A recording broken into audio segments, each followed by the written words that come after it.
The casserole was still warm when I stepped onto their porch, my hands full and my heart already trying not to hope too much. Snow clung to the corners of the driveway, and the porch light flickered as if it were tired of pretending too. I balanced the glass dish against my hip and rang the bell with the edge of my mitten. Laura opened the door. Her smile was tight. "You're early," she said. "It's 5:30, I replied, stepping inside. Their house smelled like cinnamon candles and something creamy in the oven store. Bought, I figured. I set the casserole down in the kitchen and placed the wrapped presents under the tree. Each tag had one of the kids' names written in gold ink. I'd spent the last 2 weeks knitting scarves to go with them, matching sets. No one had asked me to, but that's the thing about grandmothers. We do it anyway. Darren came down the stairs, adjusting his shirt sleeves. "Hey, Mom," he said, brushing past me toward the dining room. He didn't hug me. When dinner was served, I reached for a plate from the stack near the end of the table. That's when Laura stepped between me and the chair. "Actually," she said, voice too loud, "this food is for family." I blinked. "I what?" She crossed her arms. "You didn't pay for anything this year, Lenora. So no, you don't even deserve the leftovers." The room went quiet. I looked to Darren. He stared down at the napkin in his lap, pretending not to hear. I stood there holding nothing, the heat from the casserole fading from my hands, and I realized I was outside the circle now. Somehow, while I was knitting and wiring money and baking in silence, they had drawn a new line, and I wasn't on the inside of it. Laura turned and closed the dining room door behind her. The sound of laughter rose again. My place was in the kitchen, apparently, where the lights were dim and no one looked twice. I sat down and listened to the muffled joy behind the door. The kitchen clock ticked louder than usual, its rhythm echoing in the silence between bites I wasn't taking. The casserole sat in front of me, untouched. I'd layered it carefully, sweet potato-spiced ground turkey and a buttery cornbread crust, just like Darren used to ask for when he was little. I thought it might bring some warmth. But now, even the edges looked stiff, as if the whole dish had recoiled. Laughter trickled from behind the closed door. Forks clinked, glasses chimed. A round of toasts. Someone had told a joke. I recognized Darren's voice in the laughter. Not once did he open that door. Not once did he ask where I was. I glanced at my phone.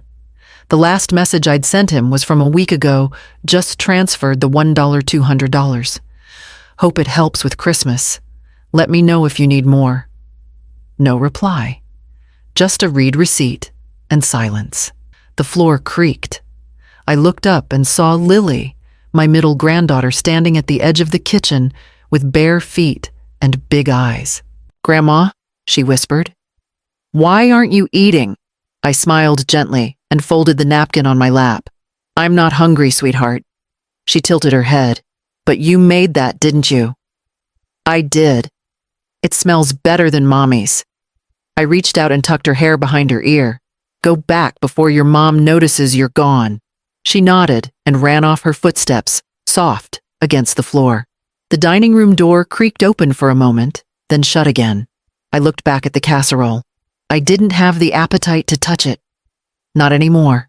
I stood up, covered the dish with foil, and slid it into the fridge like an offering nobody wanted. Their feast had been bought in part by the money I sent without conditions.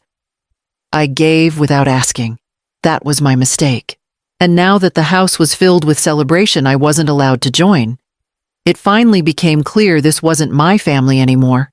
The guest room mattress sagged in the middle, and the ceiling fan above me clicked in uneven rhythm. Every time I closed my eyes, I saw that dining room door. The way Laura shut it like she was sealing off a room from a draft, or from me. I lay flat, arms crossed, staring at the faded popcorn ceiling. Somewhere above, the kids were laughing in their sleep. Or maybe I imagined it. It didn't matter. I wasn't sure what I was mourning more, the humiliation, or the fact that I wasn't even surprised by it. My mind drifted to numbers the way it used to when I worked as an accountant. Neat rows, columns that added up. 8 years ago, Darren lost his job for the second time. I stepped in, paid the $7,000 shortfall on the mortgage so they wouldn't lose the house. Then came the silent deposits, $800 every month without fail. They never asked for it again because I made it automatic. Laura called it their budgeting magic. There were the birthday parties with bounce houses, the emergency surgery when Lily broke her wrist, the laptop for Darren's new consulting business that never quite started, back to school shopping, camp fees, Halloween costumes that arrived in Laura's name from Amazon. But I placed the orders. I never kept receipts. I didn't need to. I kept their pride intact. That was the deal I made with myself. They could live like they were self-made. I'd play the shadow, the quiet helper. That's what mothers do, right? But tonight, I felt it something slipping. Not just money. Dignity. The numbers didn't lie. Over $75,000 across 8 years. I had bought them a life they no longer connected to me. And now I couldn't even get a plate of food in return. The house was silent now. No laughter, no doors creaking. I reached for my phone and opened the banking app. I didn't press any buttons. Not yet. I just stared at the balance. Then at the list of automatic transfers. One by one, I started tapping them open. The next morning, I packed my things before anyone woke up. I moved quietly, the way people do when they've overstayed somewhere they were never welcome. I didn't bother making the bed. In the corner of the dining room, on a side table near the window, sat the cake I had baked, chocolate sponge layered with vanilla cream and dusted with powdered sugar. Just something warm and familiar, the way Darren liked it when he was a boy. It hadn't been touched. Not a single slice missing. Instead, I saw empty plastic containers from a store-bought cheesecake in the trash. I stared at the box for a while. Then I closed it carefully and carried it to the car. It didn't deserve to rot in someone's fridge just because I did. Half an hour later, I pulled into the lot behind the community shelter. A woman in a red scarf greeted me at the back door. Her eyes were tired, but kind. "I have a few things to donate," I said. I handed her the cake first, then opened my trunk and brought out a bag of neatly wrapped presents, books, warm mittens, a set of puzzle games. Gifts, meant for my grandchildren, now left unopened under someone else's tree. The woman placed a hand on my arm. "Thank you. These will mean a lot to the families today." I nodded, unsure what to say. She added, "Are you sure you don't want to leave a name for the cards?" "No," I said. "Just make sure the kids open them." She smiled with more warmth than I'd seen in days. "We will." On the drive home, the silence in the car was different. Not heavy, just clear. I didn't cry. Not for the cake, not for the children, not for Darren. But I kept replaying Laura's voice in my mind, how cleanly she said it. How no one flinched. By the time I got home, I knew exactly what I needed to do next. I slipped off my coat and hung it beside the front door. My apartment smelled like brewed coffee and wood polish. Familiar lived in. Safe. I hadn't brought back the casserole or the cake pan. Just my purse and a new kind of silence. In the bedroom closet, tucked behind an old sewing machine, was a narrow, locked filing cabinet. I hadn't opened it in over a year. The key was still taped to the inside of my jewelry box right where I left it. The top drawer creaked stiff from disuse. Inside were labeled folders in my handwriting, the kind my husband used to joke looked like a banker's. Plan B, he'd called it. A private trust we'd built together when Darren was still in college, just in case life ever turned mean. After he passed, I kept it going quietly, investing, redirecting assets, cleaning the edges. Not even Darren knew how deep it went. I found the folders marked joint guarantees and recurring transfers. I flipped through them methodically, checking off names and numbers.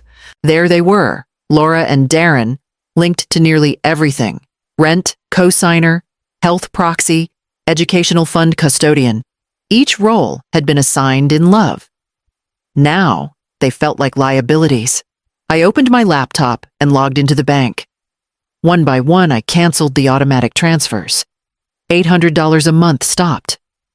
I flagged the account they'd used for utilities, then called the insurance office and changed my emergency contact to my cousin Julia in Tacoma. Finally, I called my lawyer. I need to make some updates, I said, and I want everything expedited. He didn't ask why. By the time I reached the bottom drawer, I was pulling out the envelope labeled Property Hidden Cabin. Darren had laughed when I bought it years ago, called it my doomsday bunker. He didn't know I'd paid it off in cash. I laid out the deed on the desk and smoothed the corners flat with my palm.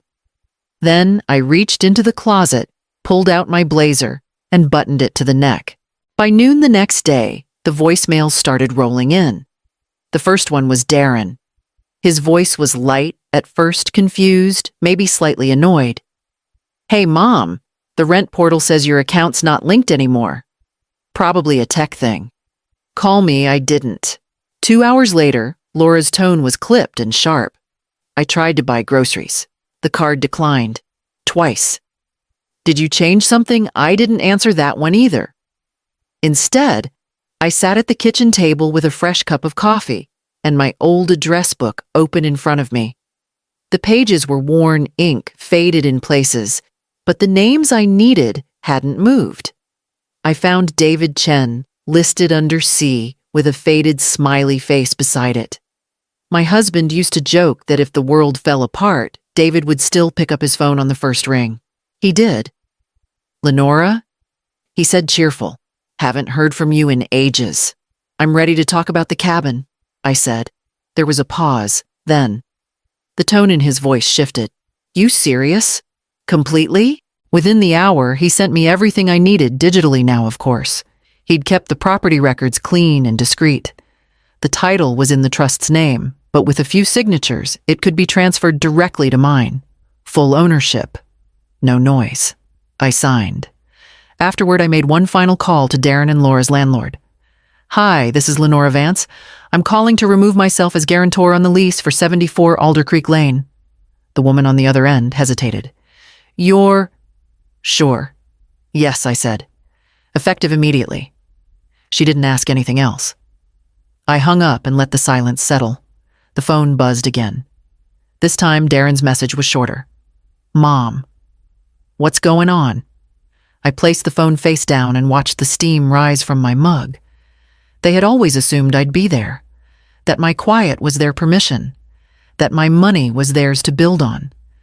They never once thought the line might go quiet, or worse end. And tomorrow it would. I hadn't planned to go back, but I remembered the quilt. My mother's hand-stitched folded into a cedar chest at the foot of the guest bed. I didn't want Laura to claim it out of spite or ignorance. I parked down the street out of habit more than necessity.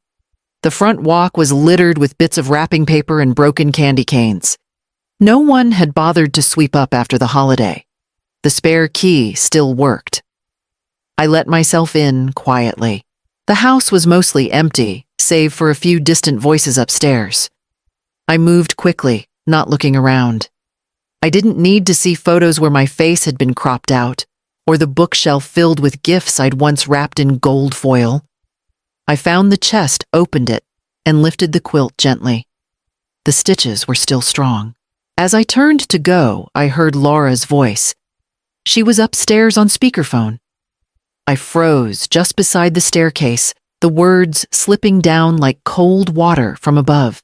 "She's old," Laura said, sharp and careless. Honestly, I thought she'd be gone by now. The person on the other end laughed, then asked something I couldn't make out. Laura answered, "Please." She barely speaks. We let her stay out of pity. I didn't move. I didn't speak. I stood there long enough for the silence to wrap around me like the quilt in my arms. Then I walked to the door, opened it slowly, and stepped out. I closed it behind me without slamming, without turning back. Some things don't require confrontation. Some truths are loud enough on their own. I drove home in silence, the quilt folded on the seat beside me. That voice, her words played back in my head with every turn. They thought I'd vanish quietly, but they had forgotten what I still had in my name. The next morning, I sat by the window with a notebook open, watching the frost melt from the branches. I didn't write anything. I just let the stillness settle in. At 10:06 a.m., Darren called again. I didn't answer. The voicemail that followed was frantic. "Mom, someone from the fraud department called. They're investigating Laura's transfers, something about misuse of a linked account. Did you report this?" I didn't reply. I'd already done everything I needed to.